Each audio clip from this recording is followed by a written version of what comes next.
Hello, my dear students. Welcome to Net Study. I hope you all are doing well. My dear students, अगर आप इस channel पे नए हैं तो चैनल को सब्सक्राइब करें और साथ ही बेल आइकन को क्लिक करना ना भूलें ताकि आने वाली वीडियो का नोटिफिकेशन आपको सबसे पहले मिले।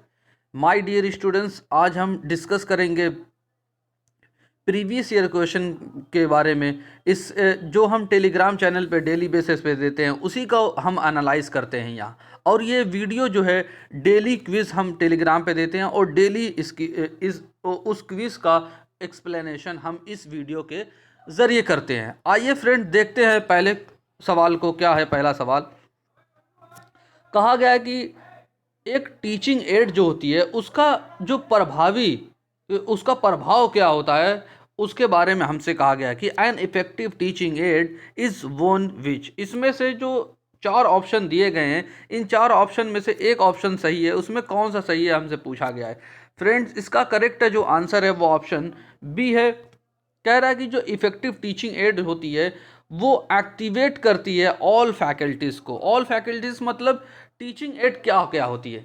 इससे माय डियर स्टूडेंट, अगर आप मेरी वीडियो को देख रहे हैं तो इससे पहले हमने एक वीडियो में आपसे टीचिंग एड के बारे में आपसे डिस्कस किया था। जैसे टीचिंग एड में क्या क्या होता है, जैसे विजुअल एड्स होते हैं। जैसे विजुअल एड्स में क्या क्या हो सकते हैं? ब्लैक बोर्ड हो सकता है, रियल ऑब्जेक्ट्स होते हैं, न्यूज़पेपर हो सकते हैं, ग्राफ्स हो सकते हैं, मैप्स वगैरह हो सकते हैं। ये बस एक टीचर जब टीचिंग करता है उसको समझाने के दरमियान ये सारी चीज़ें यूज़ की जाती हैं। यही टीचिंग एड्स होता है। इसको दूसरे नाम से भी जाना जाता है, उसको कहा जाता है टीचिंग सपोर्ट सिस्टम। तो उसमें हमसे पूछा गया कि इफेक्टिव टीचिंग एड जो होता है वो क्या होता है, वो क्या कैसे इफेक्टिव बनाता है। तो कह रहा है कि एक्टिवेट्स करना ऑल फैकल्टीज को। आइए इसके बारे में और अच्छे से डिस्कस करें। टीचिंग एड्स के बारे में कहा गया है कि टीचिंग एड जो होती है उसमें वो कैसी होनी चाहिए?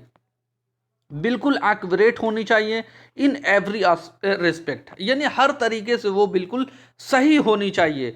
और टीचिंग एड बिल्कुल सिंपल होनी चाहिए, यानी एकदम सरल होनी चाहिए, ताकि स्टूडेंट के दरमियान जब क्लास में एक टीचर टीच करता है और जब वो टीचिंग सपोर्ट सिस्टम का जब यूज़ करे तो वो बिल्कुल सिंपल होना चाहिए, ताकि स्टूडेंट जो भी सुन रहा है वो समझ रहा है, बिल्कुल अच्छे तरीके से उसको क्लियर हो सके।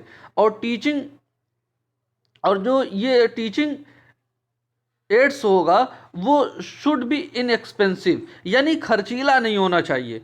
और जैसा कि अगर और देखा जाए तो कहा गया कि ये अप टू डेट होना चाहिए, यानी आउट ऑफ डेट नहीं होना चाहिए। जो नई चीज़ें जो चल रही हैं प्रेजेंट में उसका यूज़ करके बच्चों के दरमियान उसका यूज़ करना चाहिए।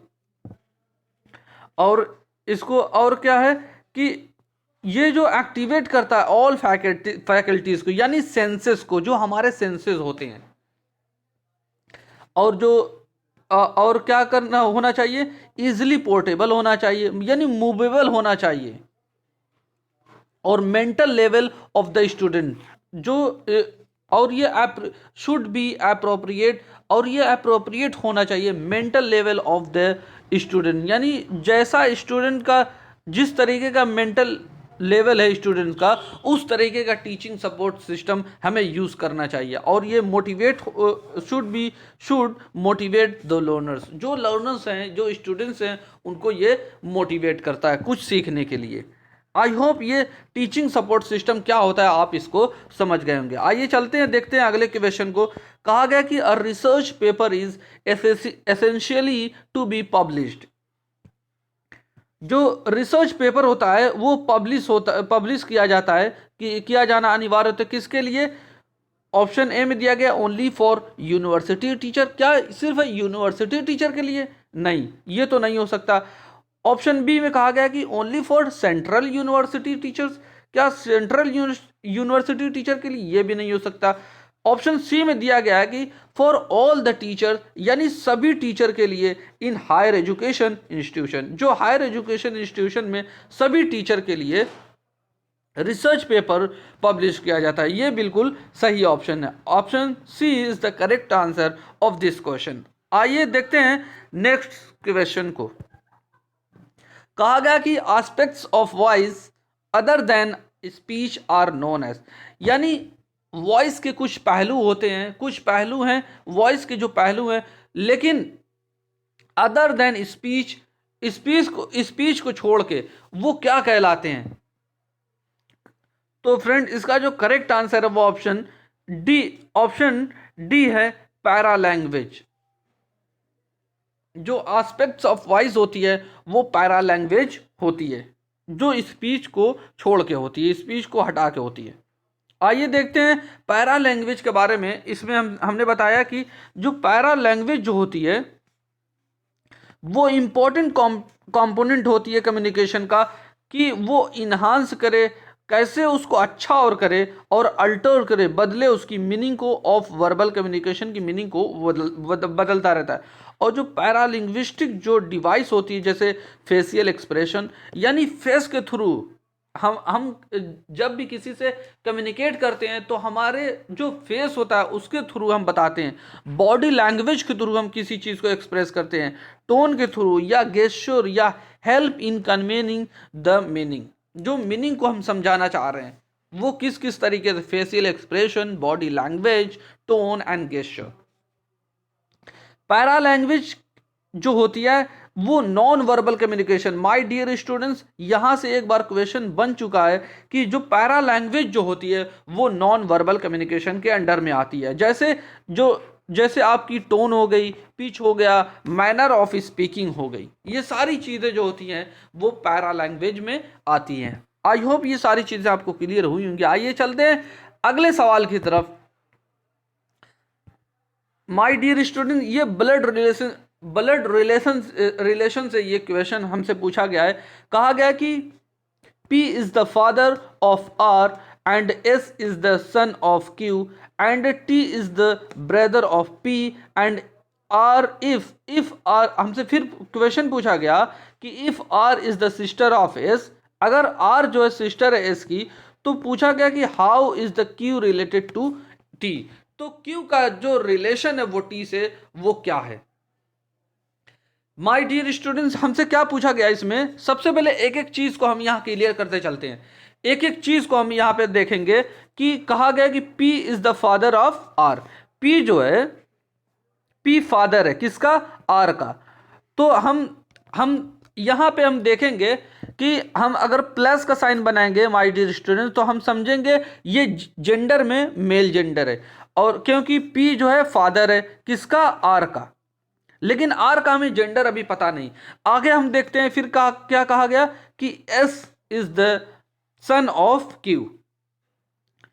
हम इस पॉइंट को अभी नहीं लेंगे, क्यों नहीं लेंगे, क्योंकि अभी हमें इस कुछ आगे पता नहीं चल पा रहा है कि S इज द, सिर्फ हमें ये पता चला S is the son of Q। अगर हम और देखें तो T is the brother of P। देखिए P यहाँ पे, T जो है ब्रदर है किसका, P का, T ब्रदर है P का, भाई है, इसका मतलब ये है ये जेंडर में मेल है T। और फिर क्या कहा गया, if R is the sister of S, R जो है सिस्टर है, यानी अब देखिए R का जेंडर हमें पता चल गया फीमेल है, इस वजह से हम इसको माइनस कर देंगे। किसका, R is the sister of S, S की सिस्टर है S।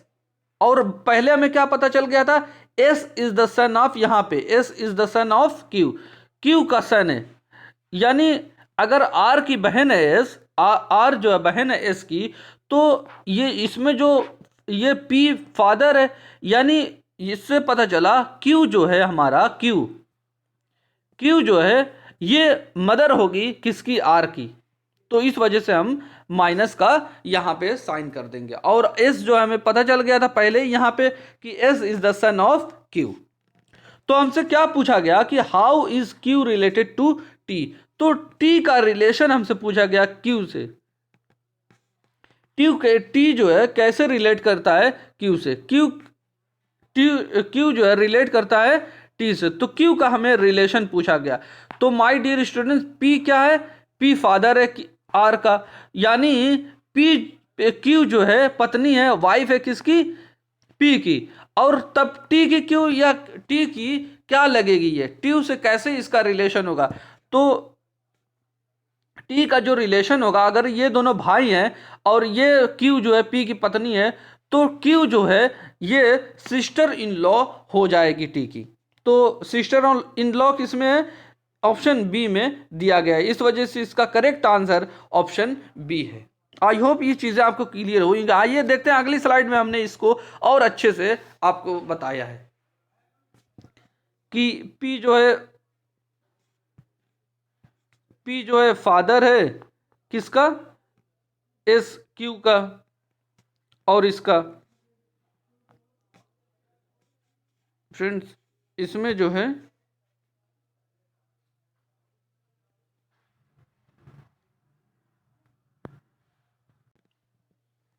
इसमें हमने माय डियर स्टूडेंट्स क्या बताया था, इसमें क्या कहा गया था कि पी फादर है किसका? आर का, और इसमें बताया गया कि टी जो है ब्रदर है पी की, और फिर कहा गया था क्यू जो है, एस जो है क्या है? वो सन है किसका? क्यू का। तो इस वजह से हमें रिलेशन किससे पूछा गया था? इनके बीच में रिलेशन पूछा गया था कि क्यू जो है टी की क्या लगती है। तो जाहिर सी बात है, जब पी जो है क्यू का भाई है, पी जो है टी का भाई है, और ये क्यू जो है पी की पत्नी है, इस वजह से क्यू जो है भाभी हो जाएगी, क्यू जो है सिस्टर इन लॉ हो जाएगी टी की। आई होप ये चीज़ें आपको क्लियर हुई होंगी। आइए चलते हैं, देखते हैं अगले सवाल की तरफ। कहा गया कि what kind of knowledge is derive from comparison. Comparison के थ्रू कौन सा नॉलेज डेराइव होता है हमसे, ये पूछा गया है। ऑप्शन में दिया गया, ऑप्शन ए उपमा, ऑप्शन बी अर्थपत्ति, और ऑप्शन सी अनुपलब्धि, ऑप्शन डी व्याप्ति। फ्रेंड इसका जो करेक्ट आंसर है वो ऑप्शन ए है। जो कंपैरिजन से हमें नॉलेज प्राप्त होता है उसको उपमा कहा जाता है। इससे पहले हमने जो वीडियो बनाई थी माय डियर स्टूडेंट्स, उसमें भी आपको उसमें हमने बताया था कंपैरिजन का क्या मतलब होता है। आइए देखते हैं हम अगली स्लाइड में, फिर आपको बताते हैं कंपैरिजन क्या है। कहा गया कि जो उपमना जो निकल के आता है वो डेराइव होता है फ्रॉम सिमिलैरिटीज से, यानी कंपैरिजन से। सिमिलैरिटीज मतलब कंपैरिजन, जब हम दो चीज़ों का कंपेयर करते हैं आपस में, उसमें सिमिलैरिटीज देखते हैं, तो वो हमें क्या बताता है? उपमना बताता है। और ये डेराइव होता है, और it has been defined as the knowledge of the relation between word and its denotation. बिल्कुल सिंपल है फ्रेंड्स, कंपैरिजन क्या होता है आप समझ चुके हैं। आइए देखते हैं अगला सवाल क्या है कि what is not feature of internet. Internet का इसमें फीचर नहीं है। ऑप्शन ए में दिया गया है ईमेल, ऑप्शन बी में दिया गया है newsgroup, option C chat, option D designing. My dear students, और इसका करेक्ट जो आंसर है वो ऑप्शन डी है। डिजाइनिंग जो है इंटरनेट का फीचर नहीं है। ईमेल भी इंटरनेट का फीचर है, न्यूज़ ग्रुप भी ईमेल का फीचर है, इंटरनेट का फीचर है, और चैट भी एक इंटरनेट का फीचर है, लेकिन डिजाइनिंग जो होती है वो इंटरनेट का फीचर नहीं है। आइए देखते हैं अगला सवाल हमारा है कि which of the following types of natural hazard have the highest potential to cause damage to humans. यानी जो किस प्रकार का प्राकृतिक खतरों में मनुष्यों को, इंसान को सबसे ज़्यादा नुकसान पहुंचाने की संभावना रखता है। कौन इसमें है? ऑप्शन ए में दिया गया अर्थक्वेक यानी भूकंप, ऑप्शन बी फॉरेस्ट फायर यानी जंगल की जो आग होती है, ऑप्शन सी जो होती है वोल्केनिक इरप्शन यानी ज्वालामुखी विस्फोट जब होता है, या ऑप्शन डी में दिया गया ड्रॉट्स एंड फ्रूट्स, सूखा और बाढ़। कौन सा इसमें करेक्ट आंसर है? वो ऑप्शन फ्रेंड्स इसका जो करेक्ट आंसर है वो ऑप्शन डी है। ड्रॉट्स एंड फ्लड्स जो होते हैं ये ह्यूमन को सबसे ज़्यादा नुकसान पहुंचाने की संभावना रखते हैं। आइए इसके बारे में देखें फ्रेंड्स। कहा गया कि फ्लड जो होता है और ड्रॉट जो होता है सबसे ज़्यादा ह्यूमन को नुकसान पहुंचाता है। और ये ड्रॉट क्यों होता है? क्योंकि जब बहुत लंबे समय तक बारिश नहीं होती है तब ये जाके ड्रॉट्स वगैरह हो जाते हैं। और अगर फ्लड की बात करें, फ्लड क्यों होता है कि जो वाटर कोर्सेज होते हैं या rain swallow up land and that is usually uncovered हो जाता है, बहुत ज़्यादा जब बारिश हो जाती है। और ये जो नेचुरल हज़ार्ड, ये जो नेचुरल डिज़ास्टर है, वो ज़्यादातर वो वर्स होते हैं ह्यूमन एक्शन के लिए। आइए देखते हैं फ्रेंड्स, अगला सवाल क्या है हमारा। कहा गया कि NAAC is an autonomous institution under the aegis of. NAAC के बारे में हमसे पूछा गया, और ये बहुत ही ज़्यादा इम्पोर्टेंट एक इंस्टीट्यूशन है जो कई बार एग्जाम में पूछा जा चुका है। नैक से रिलेटेड एग्जाम में पूछा ही जाता है क्वेश्चन। नैक है, यूजीसी है और एआईसीटीई है, ये सारी जो संस्थाएं हैं इनसे एग्जाम में क्वेश्चन जरूर फ्रेम किए जाते हैं। सबसे पहले अगर हम इसमें इस क्वेश्चन को देखें तो कहा गया कि एक ऑटोनोमस इंस्टीट्यूशन है जो किसके अंडर में होता है, यूजीसी के अंडर में होता है। फ्रेंड, इसका जो करेक्ट आंसर है वो ऑप्शन डी है। आइए इसके बारे में देखें तो सबसे पहले इसमें कहा गया कि नैक का जो फुल फॉर्म होता है, स्टैंड्स करता है NAAC, national assessment and accreditation council. Most important question यहां से बनता है। और इसका इस्टेब्लिशमेंट कब हुआ था, 1994 में हुआ था। और ये एक ऑटोनोमस इंस्टीट्यूशन है जो